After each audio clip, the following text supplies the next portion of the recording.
60টা মুসলিম দেশ, 220 কোটি মুসলমান। ফিলিস্তিন ছোট একটা দেশ, মাত্র 60 লক্ষ জনসংখ্যা। কত? হ্যাঁ, আমাকে চিনাইতে হবে না, আমি চিনি। আজকে মুসলমানের দুরবস্থা কেন? মুসলমান খালি নিজের সমাজে বাপ দেখাইতে পারে। আমাদের শাসকরা পারে আমাদের সাথে বাপ দেখাইতে, আমাদের প্রশাসনের লোকগুলা পারে আমাদের গলায় পাড়া দিতে। ওরা পারে না অন্যের সাথে যে বাপ দেখাইতে, ওইখানে যে বিলাই হয়ে যায় বিলাই। একটা দুইটা চিনি না, কোরআনে যতগুলা লেখা আছে সব আমার এই 2 চোখে দেখা শেষ। আমি দেখা বলতেছি, হতে পারে কাল সকালে এই এলাকার কেউ সূর্য উঠতে দেখবে না, হতে পারে। আমি বদদোয়া করতেছি না।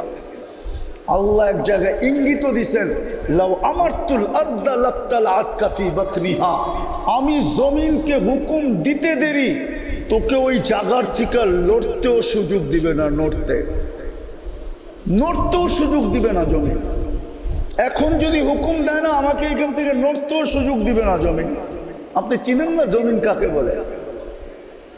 লাউ আমারতুল আরদা লাত্তালাআত কাফি বাতনিহা লাউ আমারতুল বাহরা লা আগরাকাতকা ফি কারিহা, সমুদ্রকে হুকুম দিতে দেরি তোমাদেরকে তলদেশে নিতে দেরি করবে না। লাউ আমারতুল মালাইকা লা আহলাকাতকা, ফেরেশতাকে হুকুম দিতে দেরি তোমাকে জায়গায় সাইজ করতে দেরি করবে না।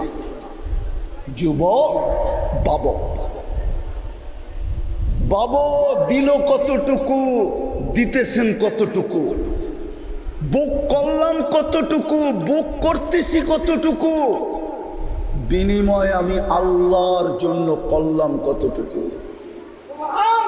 কিছু যদি না করতো, একটাই যদি করতো একটা। আজকে মুসলমানের দুরবস্থা কেন? মুসলমান খালি নিজের সমাজে বাপ দেখাইতে পারে। আমাদের শাসকরা পারে আমাদের সাথে বাপ দেখাইতে, আমাদের প্রশাসনের লোকগুলা পারে আমাদের গলায় পাড়া দিতে। ওরা পারে না অন্যের সাথে যে বাপ দেখাইতে, ওইখানে যে বিলাই হয়ে যায় বিলাই। 60টা মুসলিম দেশ, 220 কোটি মুসলমান। ফিলিস্তিন ছোট একটা দেশ, মাত্র 60 লক্ষ জনসংখ্যা। কত?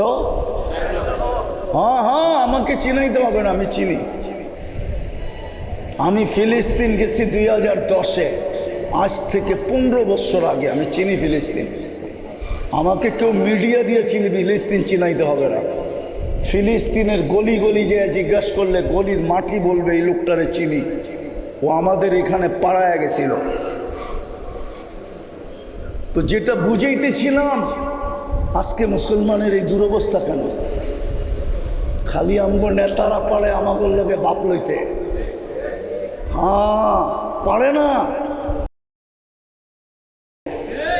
আমাদের শাসকরা পারে আমাদের গলায় পাড়া দিতে,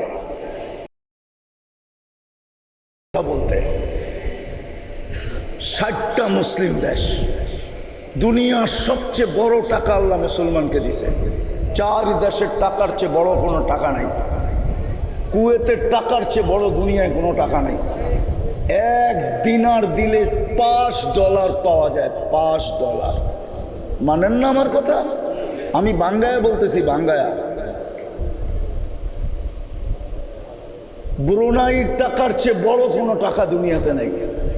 বাহরাইনের টাকার চেয়ে বড় কোনো টাকা দুনিয়াতে নেই। ওমানের টাকার চেয়ে বড় কোনো টাকা দুনিয়াতে নেই। হ্যাঁ, এই অঞ্চলের যুবকরা, শুধু যুবকদের কাছে যা কাপড় আছে ব্যবহৃত, ইউরোপের কোনো দেশের যুবকদের কাছে আর 100 ভাগের 1 ভাগ নেই ব্যবহৃত কাপড়। বিশ্বাস মনে হয় করেন না? যদি ব্যবহৃত কাপড় থাকতো তো আমাদের যেরকম ডাস্টবিন রাখা আছে সারা মহল্লা মিলায় একটা, ঠিক না? সত্য তো? কি একটা রাখা নাই আপনাকে? এখানে ডাস্টবিন নাই?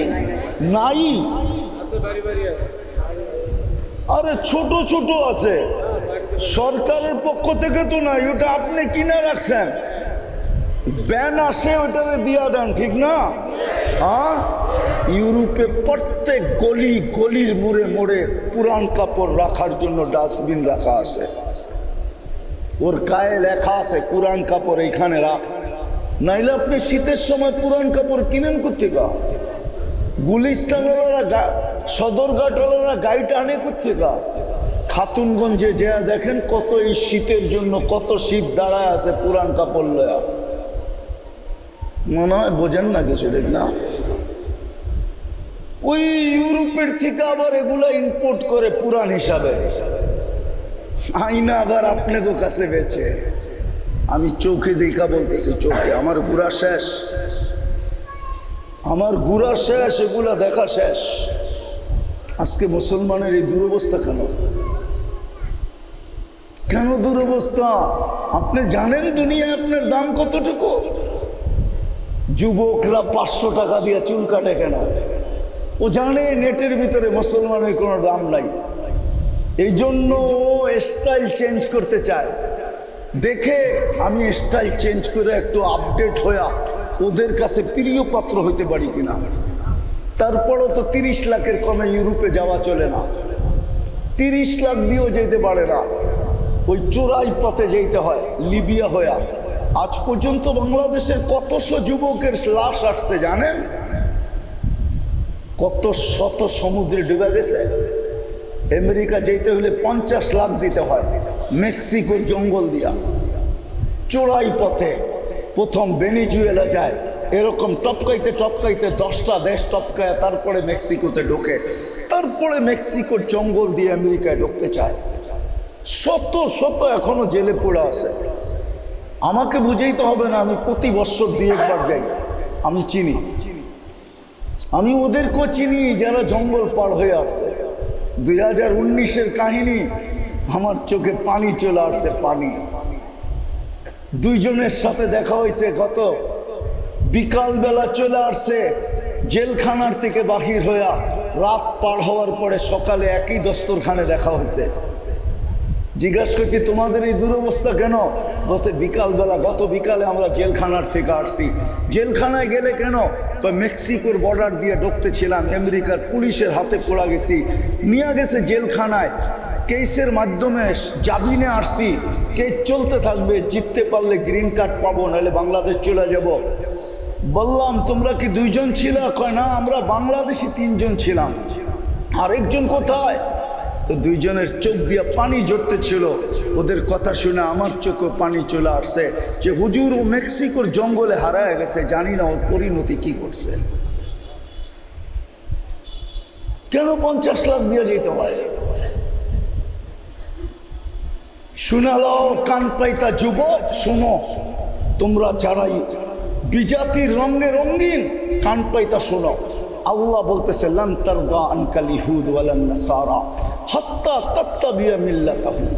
তুমি যতই ওদের রঙে রঙিন হও না কেন, এক বিন্দু পরিমাণ ভালোবাসা তোমার জন্য ওদের দিলে আমি আল্লাহ পয়দা হতে দিব না, না না না না না। নাইলে সারা দুনিয়া তাকায় দেখতেছে, 1 বোতল পানির জন্য ফিলিস্তিনের গাজার বাচ্চাগুলা তড়পায় তড়পায় মরে যেতেছে, একটা রুটির টুকরার জন্য মরে যেতেছে। হাজারো ট্রাক পণ্য নিয়ে দাঁড়ায় আছে, সারা দুনিয়া তামাশা দেখতেছে, মুসলমানও দেখতেছে, গায়রে মুসলিমও দেখতেছে। আপনি আমার চেয়ে বেশি গাজা চিনেন না, আপনি আমার চেয়ে বেশি ফিলিস্তিন চিনেন না। আবারও বলতেছি, আমি চৈশা আসছি এই এলাকা 2010-এ, এখন চলতেছে 2025। আমি 15 বছর আগে গেছি, আমি চিনি ওই এলাকা কি। এই জন্য পায়ে হাত রেখা বলি, ভাবেন মৌত যেই কোনো মুহূর্তে আসতে পারে। যুবক, মৌতের কোনো বয়স নাই, আসার সিরিয়াল আছে, যাওয়ার কোনো সিরিয়াল নাই। রব্বে কাবার কসম, যদি সমাধান না করে গেলা, সমাধানের রাস্তায় যদি না হাঁটলা, তাইলে তোমার এই যৌবনের হিসাব তোমাকে দিতে হবে।